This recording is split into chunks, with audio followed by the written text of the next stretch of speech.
رمضان المبارک کا جو مہینہ آتا تھا تو حضرات صحابہ کرام نبی علیہ الصلوۃ والسلام کے 3 اعمال میں اضافہ محسوس کرتے ہیں۔ سب سے پہلا عمل حضور صلی اللہ علیہ وسلم عبادت میں بہت زیادہ جستجو اور کوشش فرماتے ہیں۔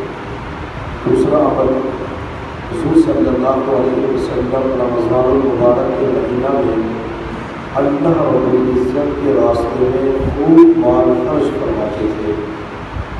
امام شافعی رحمۃ اللہ علیہ کے سامنے ایک مرتبہ کسی نے حاتم طائی کا تذکرہ کیا کہ سب سے بڑا سخی حاتم طائی تھا۔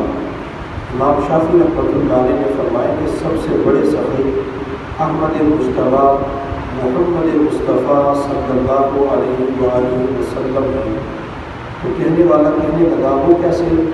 امام شافعی رحمۃ اللہ علیہ نے فرمایا حاتم طائی نے اپنے مکان کے 7 دروازے بنائے ہوئے تھے۔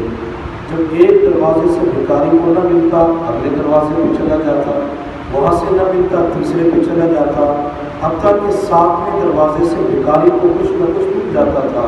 امام شافعی رحمۃ اللہ علیہ نے فرمایا حاتم طائی کے مکان کے 7 دروازے تھے، لیکن میرے محبوب صلی اللہ علیہ وسلم کے مکان کا ایک ہی دروازہ تھا۔ جب کوئی بندہ اس دروازے سے بھاگنے کے لیے آتا تھا تو نبوت اس بندے کو اتنا عطا فرماتی کہ اس کے فقر و فاقے ختم ہو جاتے تھے۔ تو نبی علیہ السلام رمضان میں خوب خرچ فرماتے۔